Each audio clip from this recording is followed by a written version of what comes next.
What's up? I'm Professor Horn. This is... He's doing it again, guys. He's stuck right here. This is Professor Groves. Yes. All right. What are we talking about? We're going to walk like an Egyptian. Yeah, that's walk it. like an Egyptian. We are walking like an Egyptian. Yes. And we are doing the work. So it starts, just like always, with water. Dude, why do we have water out in the middle of the desert? Egypt's are a bunch of... Thank goodness. Desert folks. Thank goodness there's water in the middle of the desert so we can live here. Right?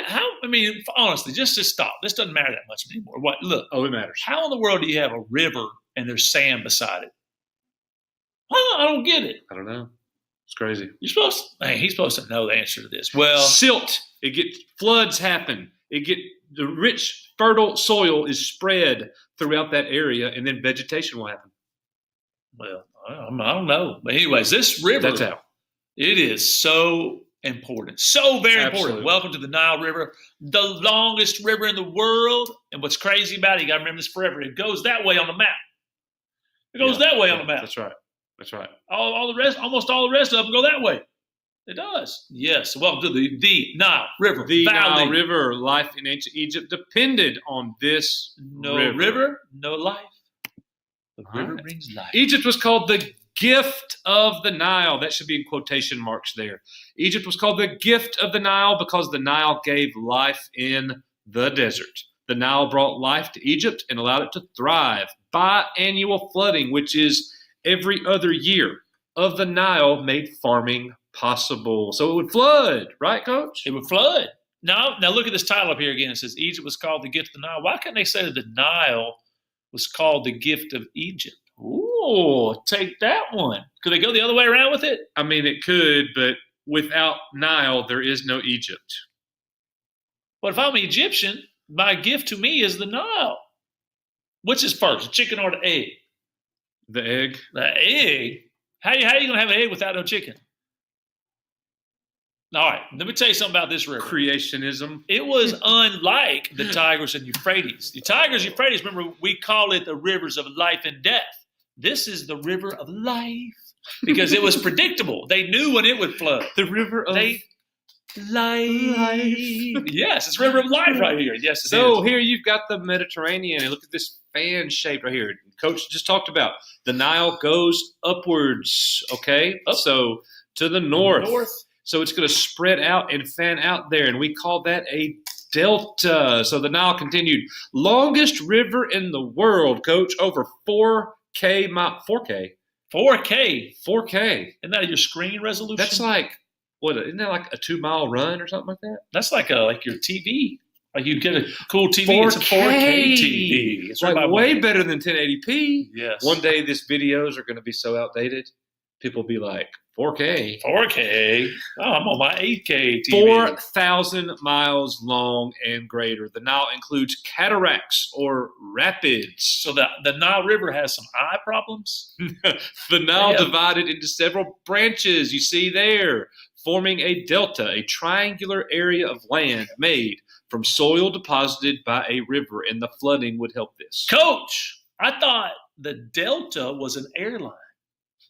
Oh my goodness. Is Delta an airline? Oh, the floods of the Nile. Have y'all ever looked at the shape of the symbol for the airline called Delta? Yeah. It's a triangle. Yeah, it's boom. true. Just like that right there. Just like a delta. Just like the Delta. Yeah. The Delta. All right. Yes. Go ahead. All right, so again, let's cut off about this water a little bit. We got the floods that happened in the Nile. That's what makes everything fertile. Yes, without the floods, there would be no fertile land. There would be no Egypt, no Egyptians, no cool songs like "Let's Walk Like an Egyptian." I just made up a weird song. I know you like it. I know. Anyway, so the land actually got wet. They have a name for that land. You got any idea what what their name is? I have no idea. It's a color. It's a color. Think about it for a little bit. What color is a fertile soil? It's beautiful. It's wonderful. It's lush. It's fertile. We call it the black land. Black land is right next to the Nile River, and then that water that does not, when the water does not get to a certain part, they call that red land. Got to know that. Red, emergency, hot, desert. You will die. Why am I hollering? Coach, I don't know. Coach, you got to calm me down. Jeez. Bring it down. Bring it down. Bring it down a notch. All right. Coach. Civilization. We know what that word means. We've been looking at that. Complex society, most advanced. Developed along the Nile River. So we're still talking about ancient river valley civilizations. Civilization developed along the Nile River after people began farming. The Nile provided both water and fertile soil for farming. And when these floods would happen, guys, this rich, fertile land, this soil would spread out biannually. And this word is called silt. S-I-L-T. That's the rich soil that's very, very valuable. Egypt's location offered another advantage because it had natural barriers that made it hard to invade, gave these folks protection. What were those natural barriers? What's on the outside? A desert. Hot desert. My son would say, that's hot. Yes. All right. So now we're looking at take the river and the land beside it. That's the valley. All right. So it's not just the Nile River. It's the Nile River Valley. You can use them interchangeably. Yes. So canals were built or basically parts of irrigation was used to actually control this water. You can grow beautiful, wonderful pieces of food like wheat, barley. What in the world is that one? What is a brutes? Growing some brutes. I bet that's supposed to be some. I cannot believe you did that. I bet y'all can figure it out. Brutes and vegetables? Some brutes. Is that all right? Let's move on. Let's leave it that way. How did you do that? All right. So you also have lots of cattle and everything that could be grow in this area because they could control the water. And this was not a river of death. It actually brought a lot of life.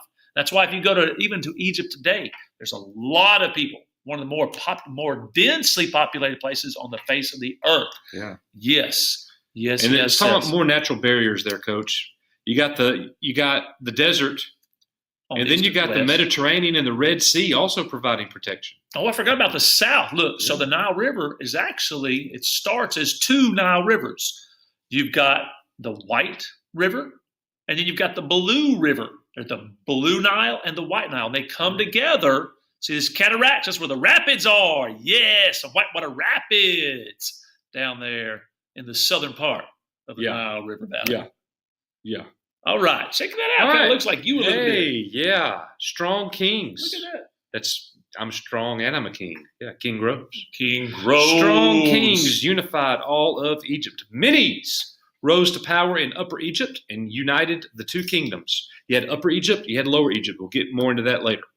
United the two kingdoms by taking control of Lower Egypt. Menes was the first pharaoh, the title used by the rulers of Egypt. He also founded Egypt's first dynasty or series of rulers from the same family. So the king dies and the son will take over. The first dynasty lasted about 200 years. Wait, hold on. Don't go nowhere. Menes. Menes. Is that his name? M-I-N-I? Menes? M-E-N-E-S. I call him Means. No. What do y'all think? Menes. You call him what you want.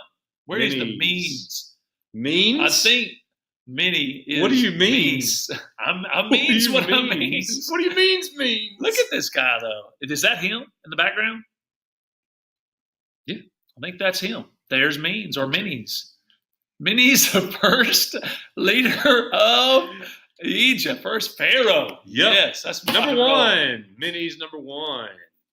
All right, here we go. So can you read that? The way that we look at this as a historian, we'll look at Egypt in three different kingdoms, the Old, the Middle, and the New. So we'll begin our history in the Old Kingdom. We're not going to go into depth. We just want you to know that. We start in the Old Kingdoms. This is where you think about what you know already when you came to this class. You think of the early humans, the earliest Egyptians with the giant pyramids and the pharaohs and the mummification, all that stuff. And then they're going to make some changes, and that'll be the middle. That's right. And then they're going to make the total big advancements, and that's going to be the later.